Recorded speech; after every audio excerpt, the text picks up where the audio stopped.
우리 믿음을 고백하도록 하겠습니다. 주의 말씀은 내 발에 등이요 내 길에 빛이니이다. 할렐루야. 믿음대로 될지다. 믿음대로 될지어다. 믿음대로 될지어다. 아멘. 오늘은 유월절과 광복절이라는 제목으로 하나님의 말씀을 선포하도록 하겠습니다. 이스라엘 예루살렘 서편에 가면 야드 바셈 홀로코스트 역사 박물관이 있는데요.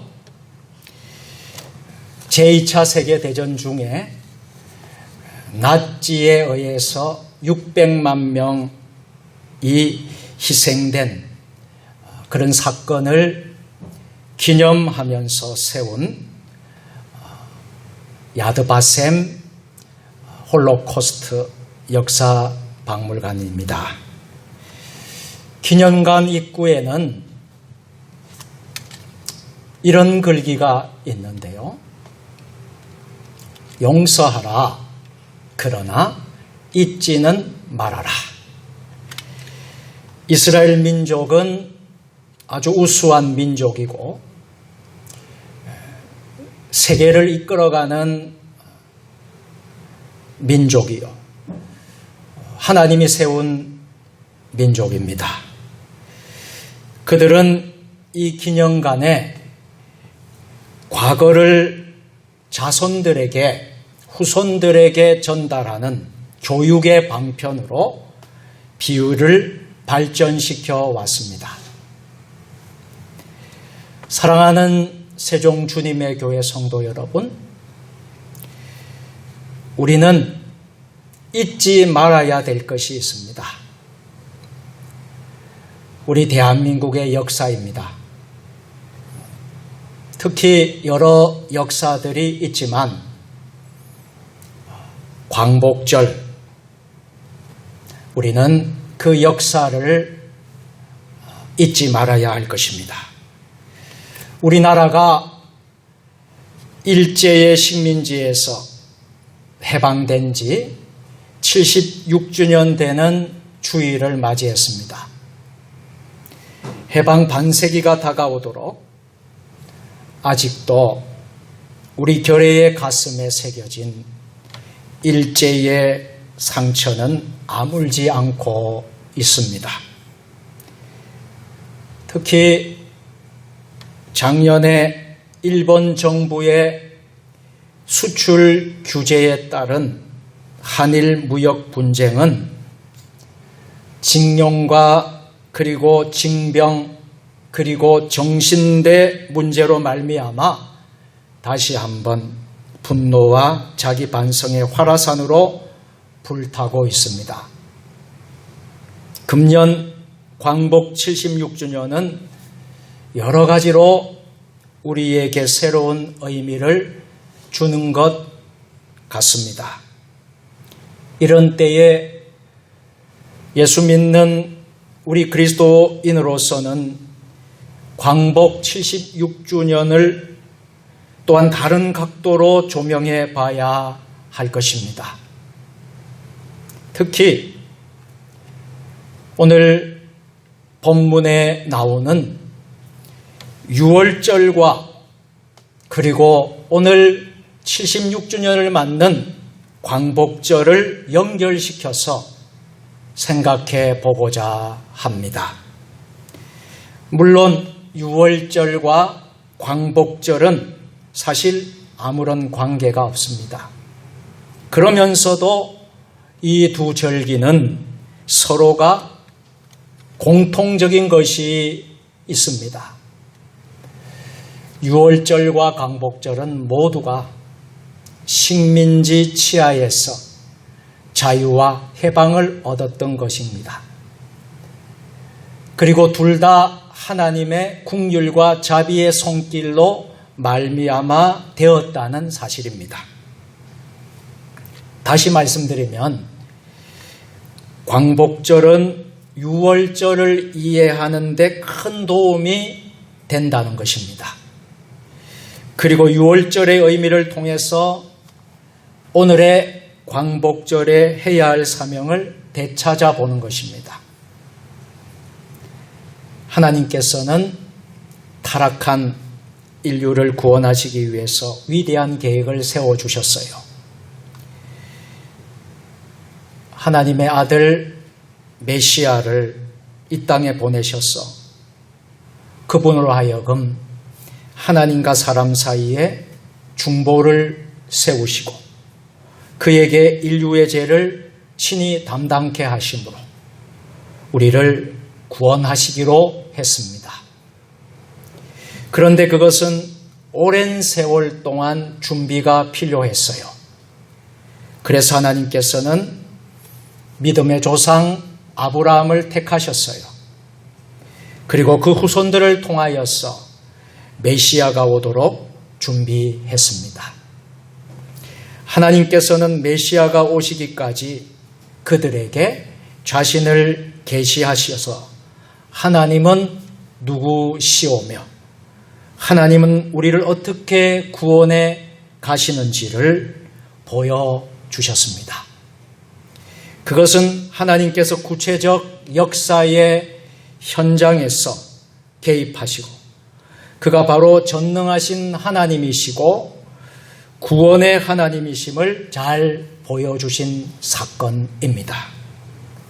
특별히 이스라엘 민족에게 자신을 계시하는 것은 모든 인류에게 자신을 계시하는 것과 같았습니다. 하나님께서는 이스라엘 민족이 많은 고난을 당하는 것을 잘 알고 있었습니다. 특별히 이스라엘 백성이 애굽에서 400년 동안 종노릇했습니다. 이것은 이미 아브라함에게 예언한 대로 되었습니다. 창세기 15장 13절 말씀 다 같이 여호와께서 아브라함에게 이르시되 너는 반드시 알라 내 자손이 이방에서 계기되어 그들을 섬기겠고 그들은 400년 동안 내 자손을 괴롭히리니 아멘. 그러면 왜 하나님께서는 이스라엘 민족을 400년 동안 종노릇하도록 방치돼 두었을까요? 그 400년 동안은 아브라함, 이삭, 야곱, 요셉에게 주었던 계시가 없었던 시기입니다. 그 시기에는 마치 하나님이 이스라엘 역사 속에서 손을 떼신 것처럼 보였습니다. 이스라엘 백성 자신도 바른 신앙을 갖기가 어려웠습니다. 그런데 애굽은 요셉의 은덕을 알지 못하는 왕들이 나오자 이스라엘 백성을 완전히 노예화하였고 말로 닿을 수 없는 고통을 주었습니다.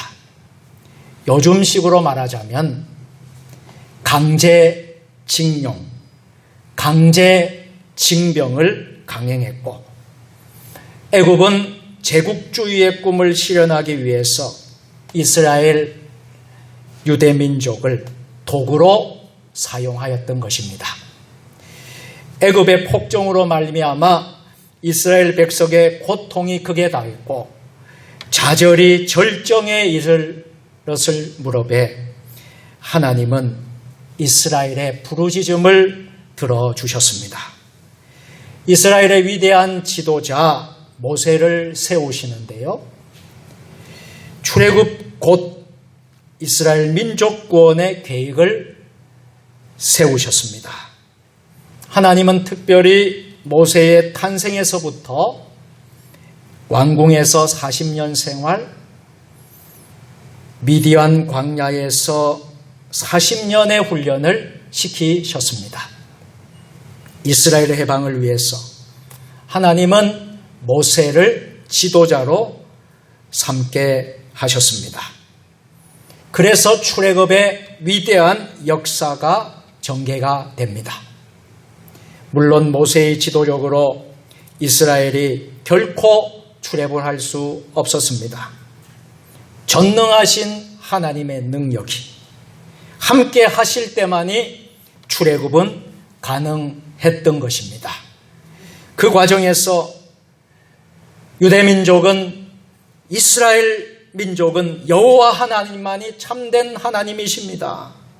모든 이방신들은 거짓된 것입니다. 확실하게 보여주셨습니다. 나일강이 피가 되는데요. 또 개구리 재앙이, 파리 재앙이, 이 재앙 등등 10가지 재앙을 애굽 땅에 내리셨습니다. 그러면서도 하나님은 애굽의 왕 바로의 마음을 더욱 강팍하게 했습니다.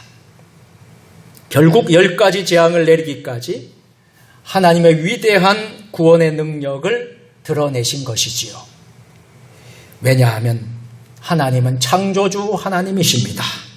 동시에 하나님은 구원의 하나님이신 줄 믿습니다. 하나님은 10번째 재앙을 애굽 사람들에게 내리셨는데요. 이스라엘 백성을 그렇게 해서 구원하셨습니다. 그리고 유월절 지키는 방법을 가르쳐 주셨는데요. 그 본문의 말씀이 오늘 우리가 읽은 본문의 말씀이라 할 수 있겠습니다. 그 내용은 어떤 내용입니까? 어린 양의 피를 물선주에 바르라는 거예요. 그리고 무교병과 쓴나물을 먹으라는 겁니다. 양고기는 불에 구워 먹고요. 허리에 띠를 띠면서 발에는 신을 신고 지팡이를 잡고 급히 먹으라는 것입니다. 그 피로 말미암아 이스라엘 백성은 구원을 얻게 된다는 것입니다. 이것이 바로 유월절인 것입니다. 유월절, 파스카, 영어로는 패스오버, 넘어가다 라는 것입니다. 그날 밤의 사건 때문에 이스라엘은 구원을 얻었어요. 애굽은 사람과 짐승 중에 첫 번째 난 것은 다 죽었습니다. 참으로 놀라운 사건이었습니다. 이 사건 때문에 이스라엘 민족은 400년 만에 해방과 자유를 얻게 되었지요. 하나님께서 이스라엘에 구원해 주시고 애굽의 장자를 쳐 죽이고 이스라엘 구원하는 유월절 사건은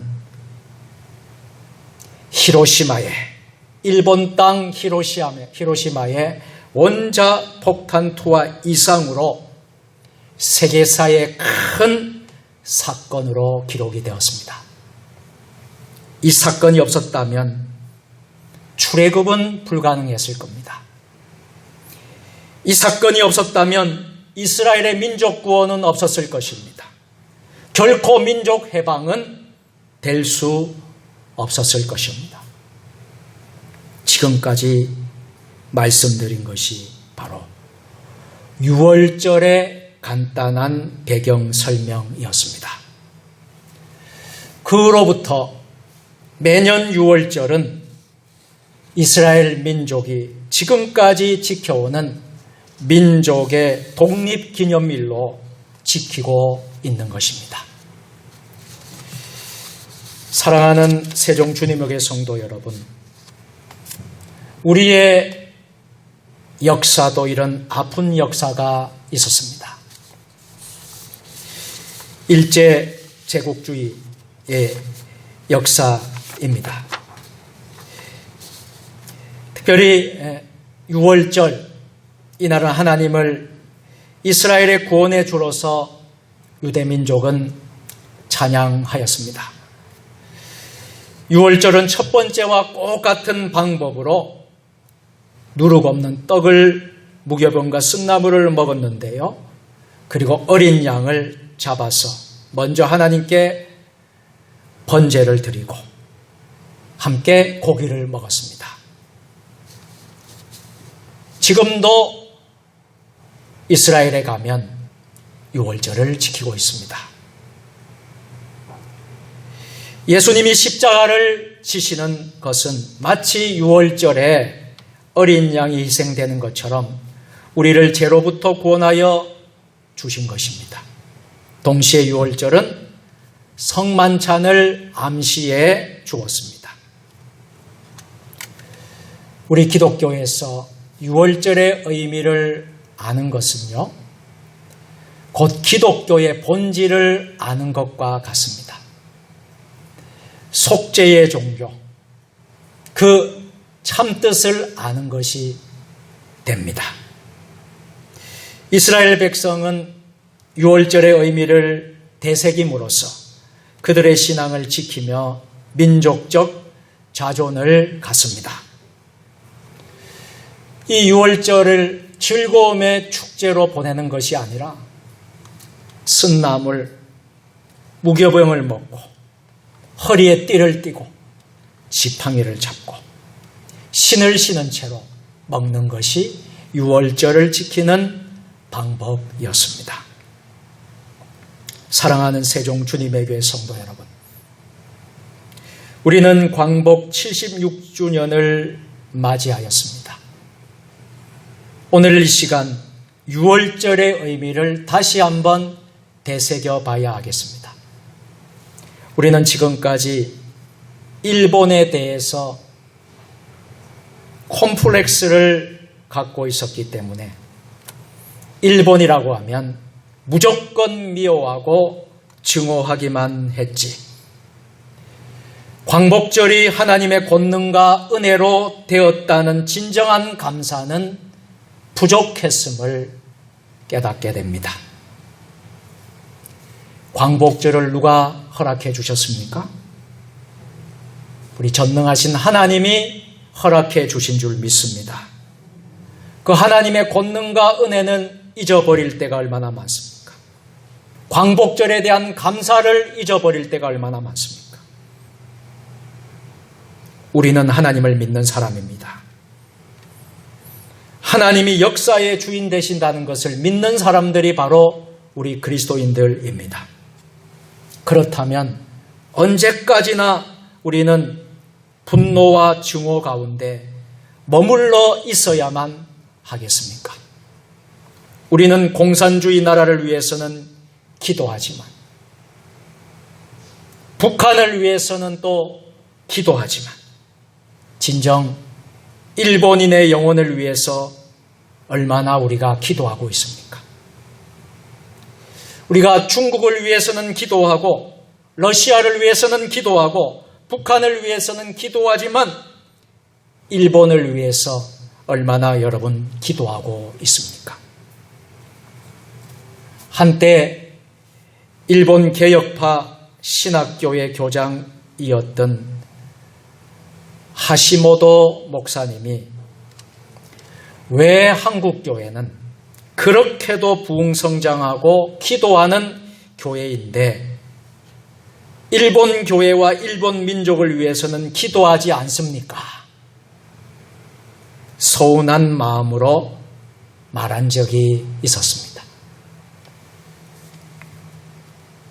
사실 여러분들 어떻습니까?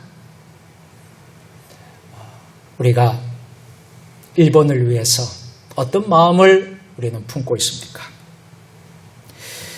오늘 서두에서 이스라엘의 야드바셈 홀로코스트 역사 박물관의 이야기를 드렸습니다. 그러면서 용서는 하되 잊지는 말아야 한다라는 말씀을 드렸습니다. 우선 우리 그리스도인들부터라도 용서할 수 있기를 바랍니다. 성경의 진리는 무엇입니까?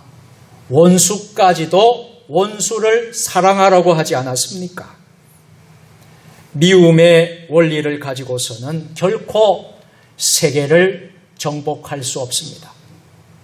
우리 대한민국이 세계를 정복하는 나라가 되어야 되지 않겠습니까? 세계의 1등 국가가 되어야 되지 않겠습니까? 우리가 미움의 원리를 가지고서는 결코 세계를 정복할 수가 없어요. 사랑의 원리를 가지고야 세계를 정복할 수 있습니다. 그리스도의 사랑의 원리를 가지고 나갈 때에 우리는 세계의 1등 국가, 최고의 나라가 될 줄로 믿습니다. 나폴레옹은 세계 정복의 야망을 가지고 있었어요. 그래서 나폴레옹은 전쟁을 통해서 세계 정복을 이루려고 했지만 결국 실패했습니다. 그러나 우리가 믿는 나사렛 예수 그리스도는 사랑으로서, 온 인류를 사랑으로서 세계를 점령하고 말았습니다. 이제 우리는 일본을 잊지는 말되, 우리 아픈 역사는 잊지는 말되 용서할 수 있는 넓은 예수 그리스도의 마음을 가질 수 있기를 바랍니다. 오늘의 매스컴들은 일본에 대한 분노를 말하고 일본에 대한 증오를 말할수록 애국자라고 여기도록 만들고 있습니다. 그러나 우리 그리스도인들은 어떤 삶을 살아야 될까요? 그리스도의 사랑으로, 그리스도의 용서로서, 예수 그리스도의 사랑으로 우리는 일본을 이겨야 될 줄로 믿습니다. 일본 제국주의는 총칼로서 무참히 우리를 짓밟았습니다. 세계 정복의 야망을 불태웠습니다.